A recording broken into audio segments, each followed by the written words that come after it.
Back to mid-morning, Lexington is hosting the 7th annual Tree Week to celebrate the trees of the bluegrass. Today we're talking with Heather Wilson and Mary Arthur, who are helping organize the event. Welcome in. We're so glad to have both of you here today. Thanks for having us. Yeah, when's this taking place? Well, it kind of has started already, but officially it starts this coming Friday over at Mary Todd Park, and it lasts throughout the whole week of through the 20th. And then there's some after week events as well. So kind of the whole month of October, but officially starts Friday. Nice. So Friday is the kickoff, but you all are you've peppered events all throughout the week. Did you say 60 some odd? About 68 events. Okay. Yep. Some of them are virtual, most of them are in person. They're all over town, and there are lots of different kinds of events. Let's start with the kickoff event. There's a lot going on Friday. Tell us what people can expect. Yeah, so the kickoff is at Mary Todd Park over on the north end of town. It starts around 5:30. It'll run till about 7:30. We will be planting 7 trees to celebrate our 7th year hosting Tree Week in Lexington. It did start in Lexington. It's now across Kentucky. But we'll also have a band with us that day to have some music for us. They're a band called Lilac.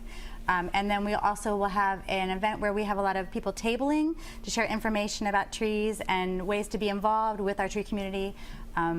And then we'll have a food truck there as well, Almeida's, because it is the afternoon. So if you're hungry, we will be able to supply food for you too. What are you all hoping that people take away from participating in this event?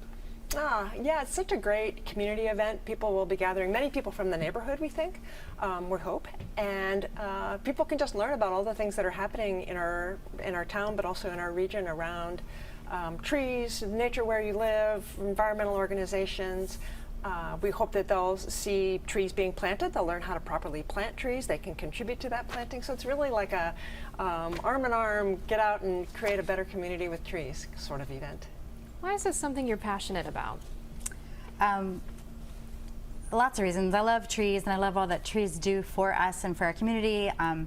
They are a community as well. And then in the beginning when we started this, we really just wanted to make a way for people to recognize trees within their community and really to recognize them in a way that maybe they hadn't before. They're there, they're always there, and we don't always necessarily see them. So that was kind of that's why I'm passionate about, to create those connections that people may or may not recognize that are there. And if people don't go out hiking in Lexington, they may not realize just how many nice areas we have around. I was out at the Arboretum the other day. I saw some signs up for Tree Week. Great. I'm guessing that's one of the places you all suggest people go to? Of course, Yes. Absolutely. Yeah, nature where we live. Yeah, and there are events all over Lexington. They're hosted by our community members, and so ideally there's one in your neighborhood or at least nearby. And there's all kinds of different events. There's yoga with the trees. Some years we have bike rides. There's art with nature. There's a lot of tree walks. There's some hiking. There's tree plantings. There's tree giveaways. There's a lot at the library. Where can people find a list of the events? At treeweeklexington.com. There'll be a list of all of those events, and then if you come to any of them, we also have brochures. So we have this beautiful brochure, and we'll be happy to give you one that lists all the ones that are, most of the ones that are in town. So yeah, multiple places where people could find them. Awesome. Thank you both so much for coming on today. Thank you for having us.